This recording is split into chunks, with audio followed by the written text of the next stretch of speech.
Bonjour, bienvenue pour une session partage d'un texte pioché aujourd'hui au sein de Renaître chaque jour de Jiddu Krishnamurti, un chapitre intitulé Temps et désordre. À moins que l'on soit tout à fait satisfait des choses telles qu'elles sont, de soi-même, des conditions du monde, de la misère générale et de la confusion des hommes, on a dû se demander s'il était possible à un être humain de se changer totalement, de produire en lui-même une transformation telle que son esprit et tout son être soient absolument neufs, frais, jeunes et innocents, vivants. Chacun doit se poser cette question sans s'en prendre au monde, donc à soi-même. Lutter contre soi ne produit pas grand-chose. Ce qui apporte compréhension et profondeur, c'est de nous poser la question correcte. Et c'est difficile, car lorsque nous nous interrogeons, c'est généralement pour obtenir une réponse satisfaisante, gratifiante, agréable. Donc nos questions aboutissent invariablement à un état statique où l'esprit ne peut pas se mouvoir librement. Nous devons donc nous demander s'il est possible à un être humain de changer, non pas superficiellement, mais en profondeur, car en surface nous changeons constamment. Nous sommes influencés par l'extérieur, par les inventions nouvelles, le progrès, l'automatisation, l'explosion démographique, l'exigence de mieux-être économique, la recherche d'une existence confortable. Ces influences provoquent effectivement en nous quelques changements de surface. Mais qu'arrive-t-il si l'on a dépassé tout cela et que l'on réalise avec quelle facilité nous sommes influencés? Parce que nous sommes réellement sous influence.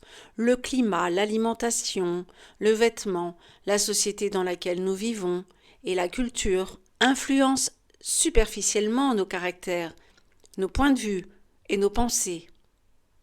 Mais si nous avons dépassé tout cela, sans nous réfugier dans des monastères, dans l'isolement, dans le dogme, la croyance et les rituels offerts par les églises et les différentes religions, et si nous nous sommes demandé s'il était possible de produire en nous un changement radical, alors peut-être pourrions-nous essayer, ensemble, de découvrir nous-mêmes le plein sens du mot « changer » et s'il est possible de changer radicalement.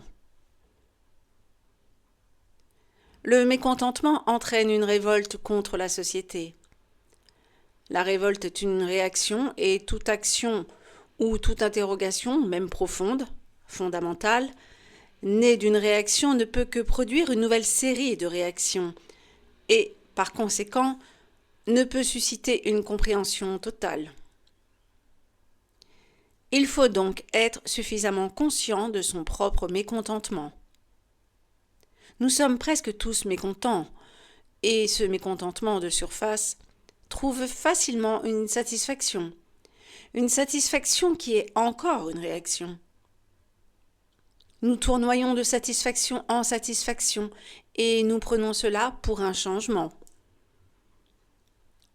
Puis-je souligner que nous ne sommes pas ici en débat intellectuel pour échanger des mots et des arguments, mais pour découvrir nous-mêmes la vérité sur ce sujet.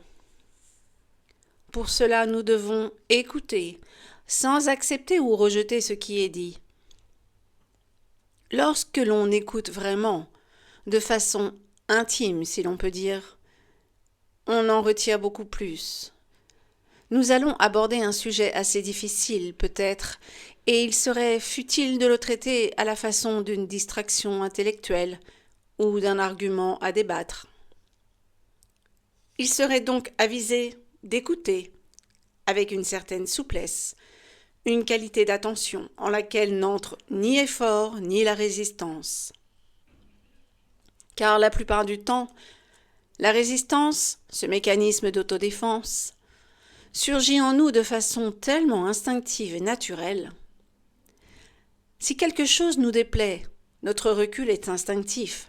Nous nous mettons en défense derrière des mots, derrière des arguments, derrière l'intellect. Et cette défiance nous empêche d'écouter et d'examiner.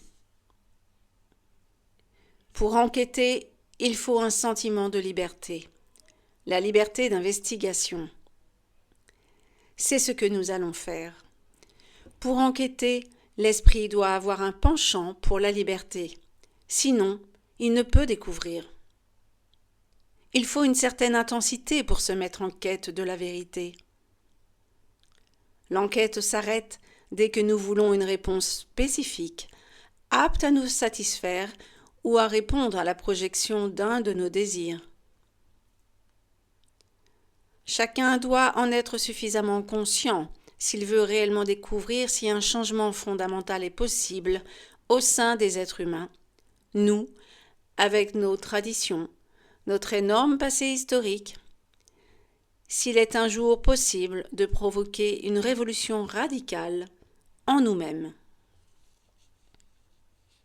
Beaucoup d'entre nous, peut-être, ne veulent pas d'une telle révolution. Nous sommes satisfaits des choses telles qu'elles sont. Nous préférons bricoler nos rapports, camoufler les choses pour ne pas nous attirer plus d'ennuis, plus d'angoisse, plus de querelles. Et nous avons l'évasion de nos croyances. Pour la plupart, nous ne voulons pas d'une révolution fondamentale en nous-mêmes. Mais je crains qu'elle ne soit obligée, cette révolution qui n'est pas une réaction, cette transformation qui n'est pas un risque calculé.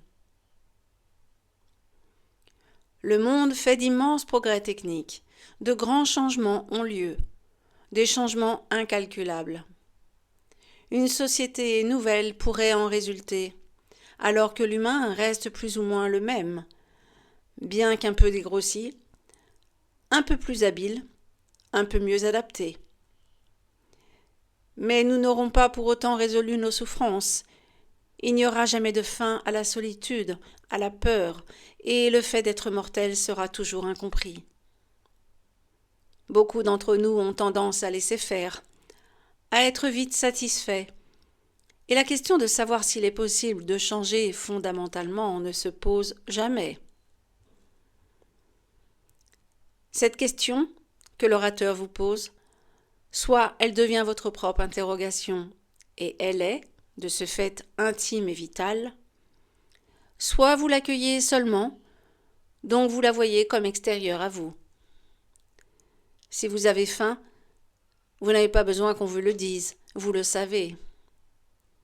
De même, lorsque vous vous demandez s'il est possible de provoquer en vous-même ce changement radical, c'est votre question, ce n'est pas la mienne.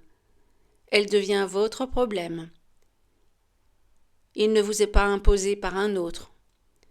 Et si c'est votre problème humain à vous, vous le considérez tout autrement que s'il était présenté par quelqu'un d'autre.